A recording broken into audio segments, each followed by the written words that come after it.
Assalamualaikum warahmatullahi wabarakatuh. Halo semuanya, kami dari kelompok 1 yang diketuai oleh Leo Fernando beranggotakan Rizky Tamara, Peggy Suci Putri, Vera Nonita, Dwi Tugi Astuti, Rita Wulandari, dan terakhir Alfrida Ardianti. Nah, pada pembahasan kali ini kami akan membahas mengenai landasan kurikulum. Apa sih itu landasan kurikulum? Langsung saja simak video berikut ini. Untuk materi pertama, kita akan membahas mengenai pengertian kurikulum. Apa sih itu kurikulum? Nah, pada pembahasan kali ini akan dipaparkan oleh saudari Alfrida Ardianti. Langsung saja kita simak penjelasannya. Assalamualaikum warahmatullahi wabarakatuh. Saya Alfrida Ardianti akan menjelaskan materi mengenai pengertian kurikulum. Seperti yang kita tahu, kurikulum merupakan suatu rancangan pembelajaran yang harus dikuasai oleh peserta didik dan tersusun secara sistematis dengan tujuan mempermudahkan proses pengajaran agar lebih terarah sehingga tujuan pendidikan dapat dicapai dengan baik. Jika menurut Undang-Undang Nomor 20 Tahun 2003, disebutkan bahwa kurikulum merupakan seperangkat rencana dan pengaturan mengenai tujuan, isi, dan bahan pelajaran, serta cara yang digunakan sebagai pedoman penyelenggaraan kegiatan pembelajaran untuk mencapai tujuan pendidikan tertentu. Ada juga menurut Profesor Dr. S. Nasution, dalam bukunya yang berjudul Kurikulum dan Pengajaran, beliau menyatakan bahwa kurikulum adalah serangkaian rencana yang disusun demi melancarkan proses belajar mengajar. Nah, rencana tersebut dilakukan di bawah bimbingan dan tanggung jawab lembaga pendidikan dan para pengajar di lembaga tersebut. Jika menurut salah satu ahli lagi, seperti Dr. Haji Nana Sujana, dalam bukunya yang berjudul Pembinaan dan Pengembangan Kurikulum di Sekolah, beliau berpendapat bahwa kurikulum merupakan kumpulan niat dan harapan yang tertuang dalam bentuk program pendidikan yang mana dilaksanakan oleh guru dan sekolah. Dari ketiga pendapat para ahli tersebut, dapat kita simpulkan bahwasanya kurikulum merupakan suatu rancangan yang disusun oleh pemerintah, khususnya lembaga pendidikan, dengan sasaran para peserta didik untuk mencapai suatu tujuan pendidikan tertentu. Jika tadi kita sudah membahas mengenai pengertian kurikulum, maka materi selanjutnya adalah mengenai batasan-batasan yang ada pada kurikulum. Nah, pembahasan ini akan dibawakan oleh saudari Rita Wulandari dan juga saudari Dwi Tugi Astuti. Untuk itu, langsung saja kita simak video berikut ini. Assalamualaikum warahmatullahi wabarakatuh. Perkenalkan, nama saya Rita Wulandari. Saya akan menjelaskan mengenai batasan-batasan kurikulum. Nah, di Indonesia sudah banyak sekali mengalami perubahan kurikulum. Nah, di setiap perubahan tersebut pasti mengalami perkembangan. Akan tetapi, walau mengalami perubahan dan perkembangan, kurikulum tetap memiliki batasannya. Adapun batasan-batasan kurikulum itu ialah sebagai berikut. Yang pertama, kurikulum sebagai suatu program kegiatan yang terencana. Maksud dari program yang terencana ini ialah kurikulum memang seharusnya sudah direncanakan sejak awal berdirinya pendidikan. Mengapa demikian? Karena tujuan dari kurikulum ialah untuk menunjang sebuah pendidikan dan mempermudah proses pengajaran yang nantinya akan mendapatkan hasil belajar yang diharapkan. Yang kedua, kurikulum sebagai hasil belajar yang diharapkan. Nah, seperti yang saya bilang barusan di poin pertama, bahwasanya kurikulum akan mencapai hasil yang diharapkan. Akan tetapi, untuk mendapatkan hasil belajar yang diharapkan, kurikulum harus disusun secara sistematis, tertata, dan terarah.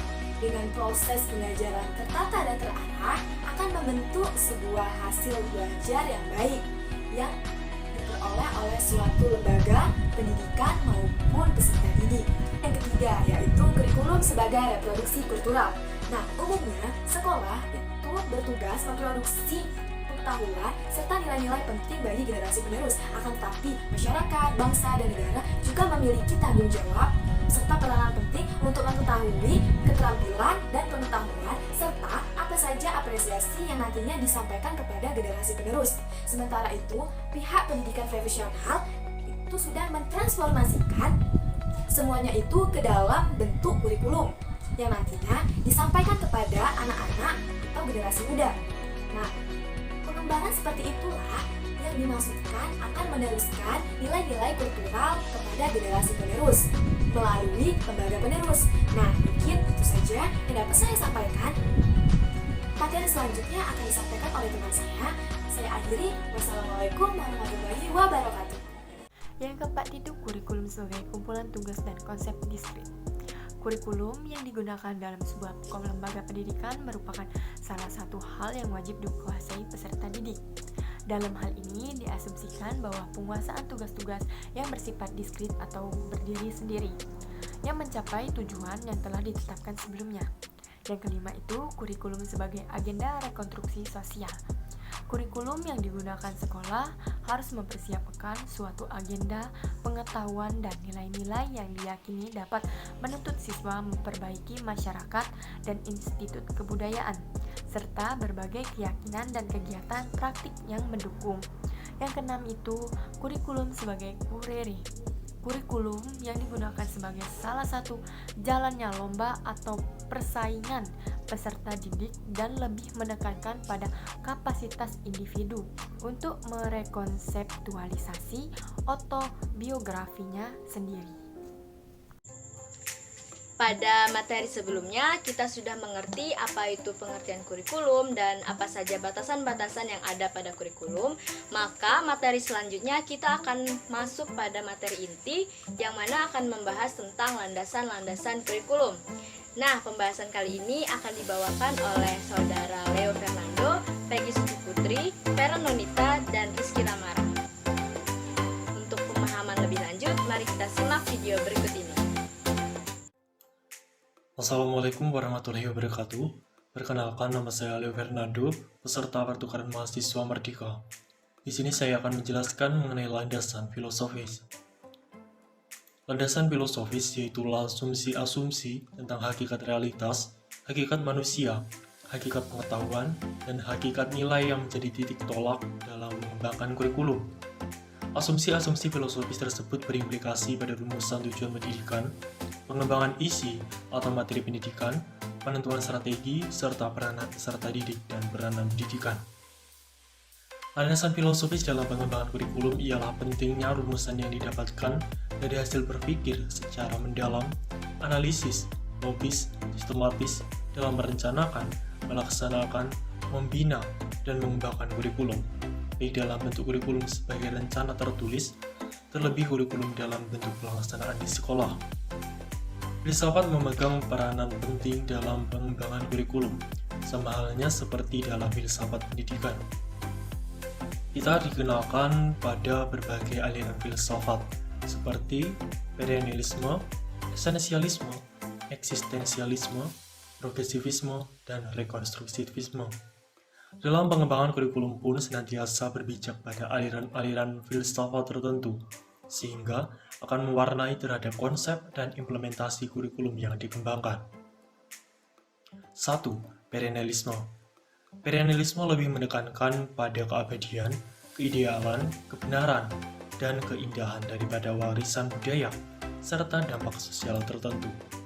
Pengetahuan dianggap lebih penting dan kurang memperhatikan kegiatan sehari-hari. Pendidikan yang menganut paham ini menekankan pada kebenaran absolut, kebenaran universal yang tidak terikat pada tempat dan waktu. Aliran ini lebih berorientasi ke masa lalu. Yang kedua, ada esensialisme. Esensialisme menekankan pentingnya pewarisan budaya dan pemberian pengetahuan, serta keterampilan pada peserta didik, agar dapat menjadi anggota masyarakat yang berguna. Matematika, sains, dan mata pelajaran lainnya dianggap sebagai dasar-dasar substansi kurikulum yang berharga untuk hidup di masyarakat. Sama halnya dengan perennialisme, esensialisme juga lebih berorientasi pada masa lalu. Yang ketiga ada eksistensialisme. Eksistensialisme menekankan pada individu sebagai sumber pengetahuan tentang hidup dan makna. Untuk memahami kehidupan seseorang mesti memahami dirinya sendiri. Aliran ini mempertanyakan bagaimana saya hidup di dunia, apa pengalaman itu. Yang keempat ada progresivisme. Progresivisme menekankan pada pentingnya melayani perbedaan individual, berpusat pada peserta didik, variasi pengalaman, belajar, dan proses. Progresivisme merupakan landasan bagi pengembangan belajar peserta didik aktif. Yang kelima ada rekonstruktivisme. Rekonstruktivisme merupakan elaborasi lanjut dari aliran progresivisme. Pada rekonstruktivisme, peradaban manusia masa depan sangat ditekankan.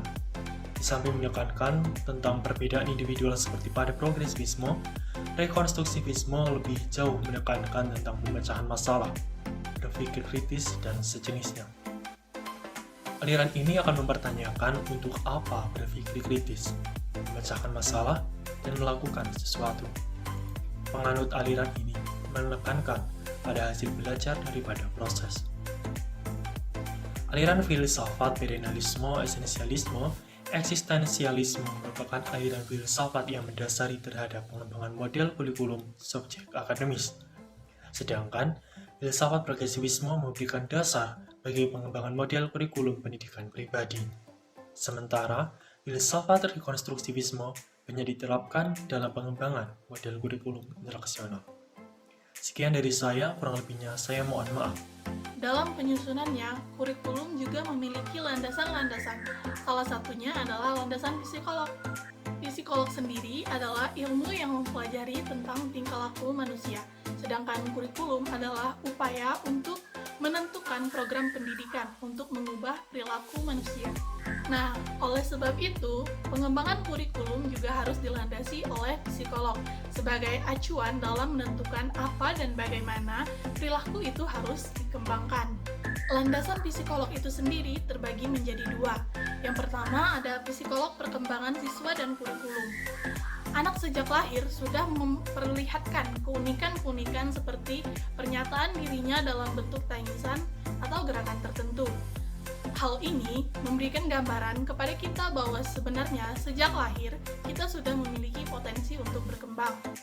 Psikolog perkembangan sendiri merupakan ilmu yang mempelajari tentang perilaku individu yang berkenaan dengan perkembangannya. Perkembangan anak juga merupakan perpaduan antara pembawaan dan lingkungannya. Dalam psikolog perkembangan itu sendiri, mengkaji mengenai hakikat perkembangan, pertahapan perkembangan, aspek-aspek perkembangan, tugas-tugas perkembangan individu, serta hal-hal lainnya yang berhubungan dengan perkembangan individu tentunya, yang semuanya dapat dijadikan sebagai bahan pertimbangan dalam mendasari perkembangan kurikulum. Yang kedua, ada psikolog belajar dan kurikulum. Psikolog belajar berkaitan dengan bagaimana individu atau siswa dalam konteks belajar tentunya.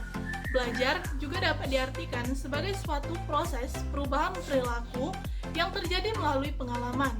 Psikolog belajar sendiri juga mengkaji tentang hakikat belajar dan teori-teori belajar, serta berbagai aspek perilaku individu lainnya dalam belajar, yang semuanya juga dapat dijadikan sebagai bahan pertimbangan sekaligus mendasari perkembangan kurikulum.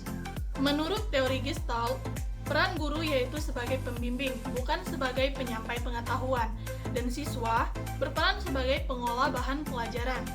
Teori ini banyak mempengaruhi praktik pelaksanaan kurikulum di sekolah dengan mengedepankan 7 prinsip. Yang pertama adalah belajar itu berdasarkan keseluruhan. Kedua, belajar adalah pembentukan kepribadian. Ketiga, belajar berkat pemahaman. Keempat, belajar berdasarkan pengalaman. Kelima, belajar adalah suatu proses perkembangan. Keenam, belajar adalah proses berkesinambungan. Dan yang terakhir, belajar akan lebih berhasil jika dihubungkan dengan minat, perhatian, dan kebutuhan siswa itu sendiri. Dari uraian di atas, setidaknya dapat kita pahami bahwa landasan psikolog ini sendiri memiliki peran atau arti penting dalam menentukan perkembangan kurikulum pada siswa. Dikarenakan anak merupakan sasaran sekaligus target penting dalam perkembangan kurikulum, maka setelah pertimbangan secara psikologis dapat menjadi suatu yang penting dalam merencanakan dan menyusun kurikulum, sehingga dimungkinkan dapat memperoleh hasil yang maksimal dalam perkembangan kurikulum. Baik, berikutnya yaitu landasan sosiologis dalam perkembangan kurikulum. Dilihat dari substansinya, faktor sosiologis sebagai landasan dalam mengembangkan kurikulum dapat dikaji dari dua sisi, yaitu yang pertama, sisi kebudayaan dan kurikulum, dan yang kedua, masyarakat dan kurikulum. Baik, langsung saja. Yang pertama yaitu kebudayaan dan kurikulum.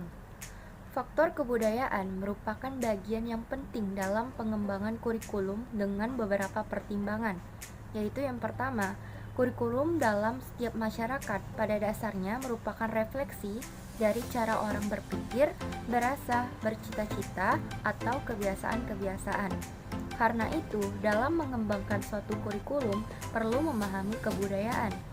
Kebudayaan adalah pola kelakuan yang secara umum terdapat dalam satu masyarakat yang meliputi keseluruhan ide, cita-cita, pengetahuan, kepercayaan, cara berpikir, kesenian, dan lain sebagainya. Bagian kedua yaitu terdapat seluruh nilai yang telah disepakati masyarakat dapat pula disebut oleh kebudayaan. Kebudayaan merupakan hasil dari cipta, rasa, dan karsa manusia yang diwujudkan dalam 3 gejala, yaitu terbagi. Yang pertama ada ide, konsep, gagasan, nilai, norma, dan peraturan, dan lain-lainnya. Wujud kebudayaan ini bersifat abstrak dan adanya dalam alam pikiran manusia dan warga masyarakat di tempat kebudayaan itu berada. Yaitu yang selanjutnya kegiatan, yaitu tindakan berpola dari manusia dalam bermasyarakat. Tindakan ini disebut juga sebagai sistem sosial. Tindakan ini berpola manusia tentu saja didasarkan oleh wujud kebudayaan. Dan yang terakhir yaitu benda hasil karya manusia. Wujud kebudayaan yang ketiga adalah seluruh fisik perbuatan atau hasil karya manusia di masyarakat. Yang kedua yaitu masyarakat dan kurikulum. Masyarakat adalah suatu kelompok individu yang terorganisasi yang berpikir tentang dirinya sebagai sesuatu yang berbeda dengan kelompok atau masyarakat lainnya. Kurikulum sebagai program atau rancangan pendidikan harus dapat menjawab tantangan dan tuntutan masyarakat, bukan hanya dari segi pemenuhan maupun dari program kurikulumnya saja, akan tetapi dari segi pendekatan dan segi pelaksanaannya. Oleh karena itu, guru, para pembina, dan pelaksanaan kurikulum harus dituntut lebih peka terhadap antisipasi perkembangan masyarakat, agar apa yang diberikan kepada siswa relevan dan berguna bagi kehidupan siswa di masyarakat. Pengembangan kurikulum hendaknya memperhatikan kebutuhan dan perkembangan masyarakat. Teori, prinsip, hukum yang terdapat dalam semua ilmu pengetahuan yang ada di dalam kurikulum harus sesuai dengan kondisi masyarakat setempat, sehingga hasil belajar yang dicapai siswa pun akan lebih bermakna dalam kehidupannya. Baik, itu saja materi mengenai landasan sosiologis dan selanjutnya akan dilanjutkan oleh teman saya. Nah, pada pembahasan kali ini kita akan membahas mengenai landasan kurikulum terhadap ilmu pengetahuan dan teknologi atau yang sering disebut dengan IPTEK. Seperti yang kita ketahui bahwasannya teknologi sekarang sudah semakin berkembang pesat sehingga tidak dapat dielakkan lagi di kehidupan manusia. Teknologi sendiri juga sudah membawa banyak perubahan-perubahan dalam kehidupan manusia, seperti halnya di dunia pendidikan. Pendidikan saat ini juga mengikuti arus perkembangan teknologi. Contoh kecil yang dapat kita rasakan saat ini adalah perubahan dari buku fisik menjadi buku digital ataupun dari perpustakaan umum pada biasanya menjadi perpustakaan digital. Lalu apa hubungannya kurikulum dengan ilmu pengetahuan dan teknologi? Seperti yang kita ketahui bahwasannya pendidikan adalah upaya untuk menghasilkan peserta didik yang mampu menyongsong masa depan, juga dapat beradaptasi dalam lingkungan masyarakat yang kini kian maju, dan termasuklah di dalamnya ilmu pengetahuan dan teknologi. Secara langsung, ilmu pengetahuan dan teknologi ini dapat dijadikan isi ataupun materi dalam penyusunan kurikulum. Namun, secara tidak langsung, ilmu pengetahuan dan teknologi ini dapat dijadikan sumber pemecahan masalah ataupun sebaliknya, sering dimanfaatkan sebagai pemecahan masalah dalam dunia pendidikan. Contohnya pada saat ini, negara kita sedang dilanda oleh pandemi COVID-19, maka dari itu peran teknologi sangat penting dalam dunia pendidikan. Nah, untuk melaksanakan sekolah tatap muka itu sangat tidak memungkinkan untuk saat ini. Namun, dengan adanya teknologi, masalah tersebut dapat diatasi sehingga peserta didik dapat belajar dari jarak jauh sehingga baik itu di bidang kesehatan ataupun di bidang pendidikan tetap berjalan seperti biasanya. Oleh karena itu, agar kurikulum ini dapat menyesuaikan dengan perkembangan zaman, maka haruslah juga disesuaikan dengan perkembangan ilmu pengetahuan dan teknologi. Dengan demikian, kurikulum dapat disesuaikan dengan situasi dan kondisi, baik dari segi perkembangan sosial budaya maupun segi perkembangan ilmu pengetahuan dan teknologi. Nah, teman-teman, dari pemaparan tadi, semoga kita semua bisa mengerti dan memahami apa saja landasan kurikulum yang ada di Indonesia. Inilah presentasi kami. Terima kasih. Wassalamualaikum warahmatullahi wabarakatuh.